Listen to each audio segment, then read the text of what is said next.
Hi, my name is Jake. I'm a racist. Those who know me and have worked with me over the years may find that surprising, perhaps even shocking. Nonetheless, it is true. I'm a racist. I grew up in a small town where there was one black man. Looking back, perhaps he had a family. I never encountered them. He owned the barber shop underneath the barber shop that my dad and I would frequent. It was literally underground. And no one in town seemed the least bit surprised by this or concerned about it.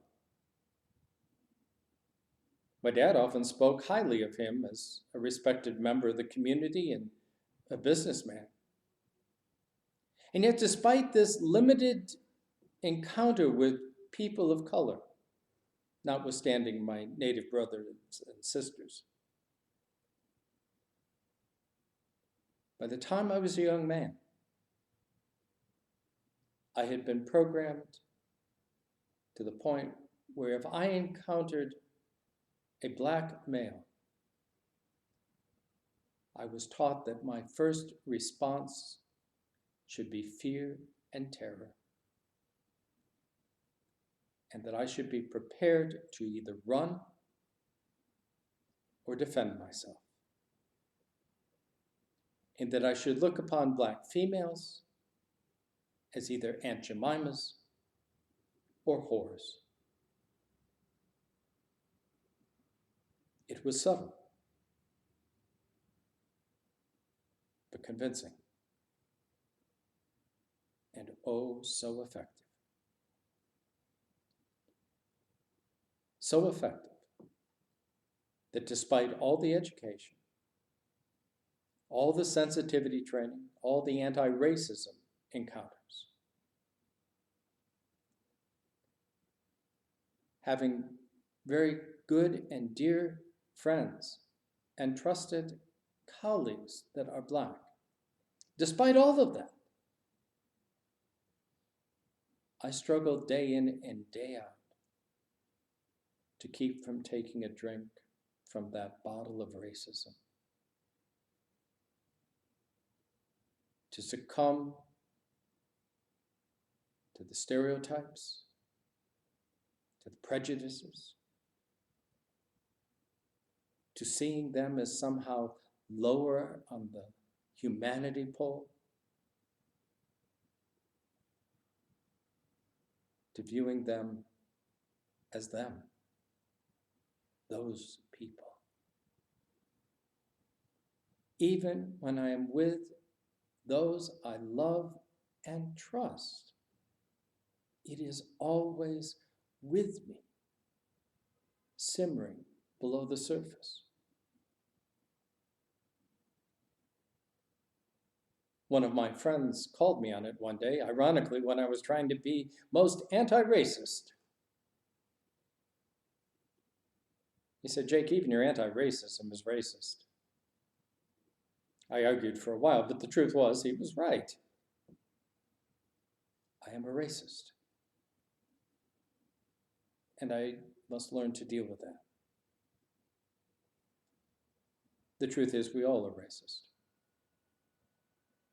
For we all participate in the perpetuation of a system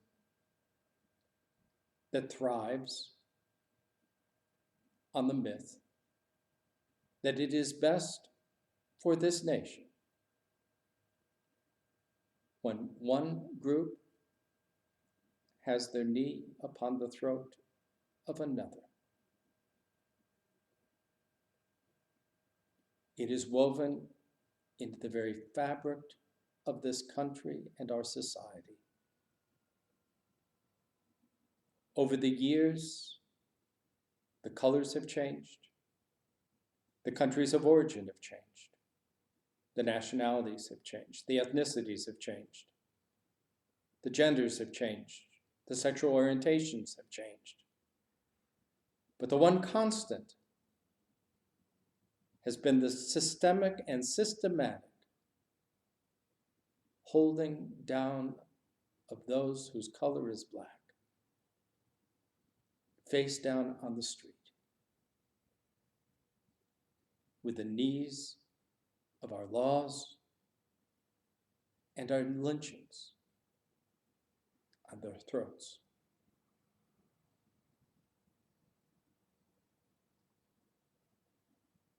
We are racist. And we participate in a racist lifestyle. Why else would what has happened to the likes of George Floyd and those who have gone before him bother us so much? Why would we be scrambling so hard to find justification or scapegoats? Well, you know, if he hadn't put himself in that position, if he hadn't resisted arrest, this would never have happened. Or it was a rogue cop that should have been kicked out of the department long ago. It was a system of police brutality.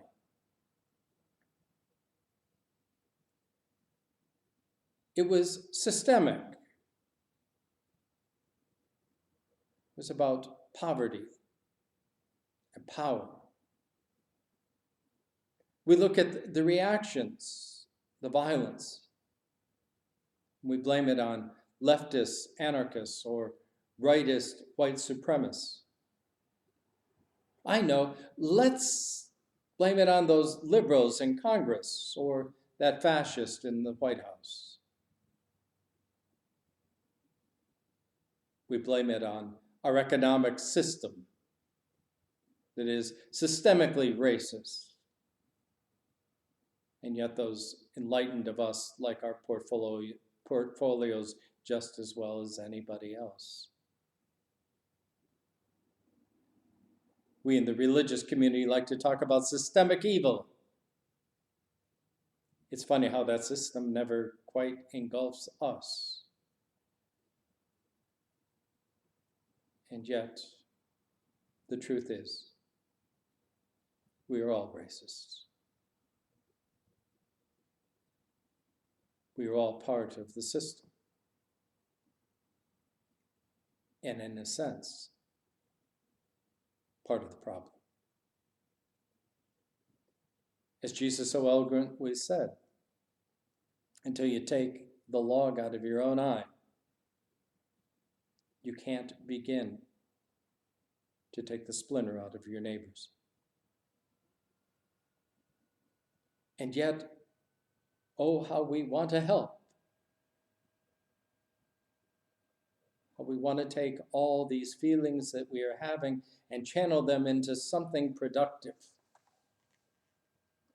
Let's write a statement for the paper about anti-racism. Or let's march, or have a prayer vigil. Let's do something for those people. Do you hear the racism in that? Who do we think we are?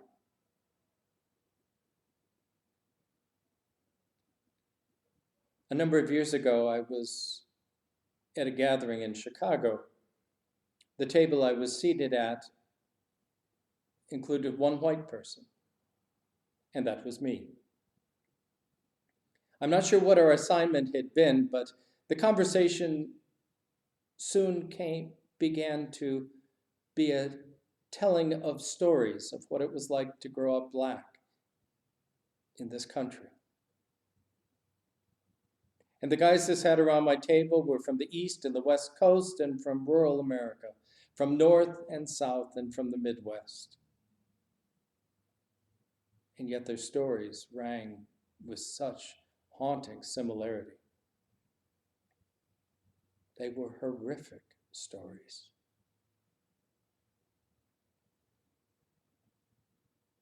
Partway through the conversation, one of them turned to me and said, "Jake, you haven't said anything." I said, "Well, what has become very evident to me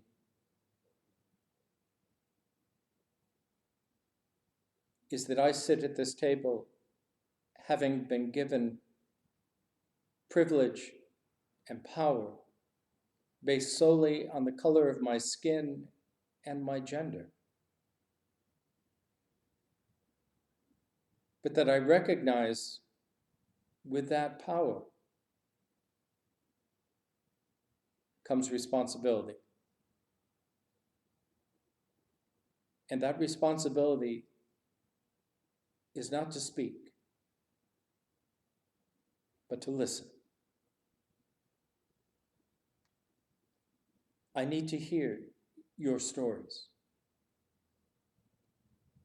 if I can begin to understand.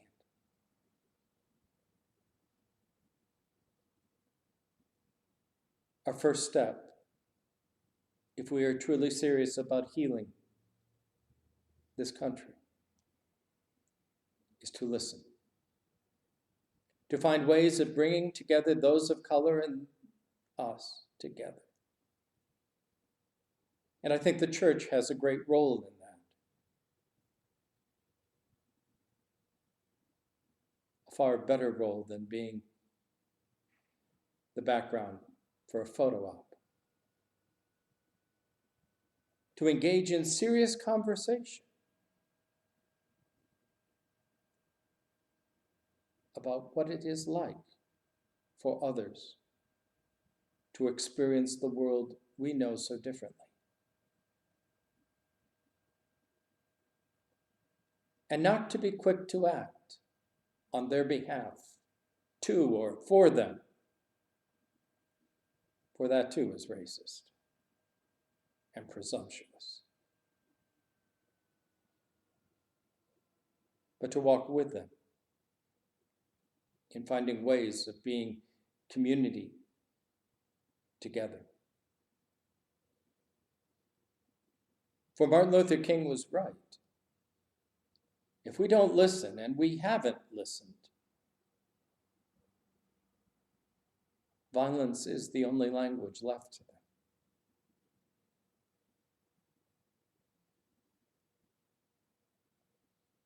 We are called to change. But that change begins with me and with you. And to recognize our own participation in that disease we call racism. And together to work for a cure. So that no one should be found breathless on the streets of our cities or on the back roads of our countryside.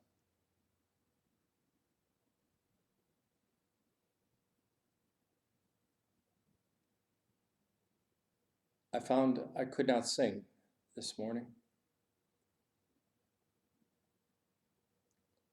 There was no song. And perhaps that is as it should be. Perhaps the silence is a witness to all those who are fighting to breathe.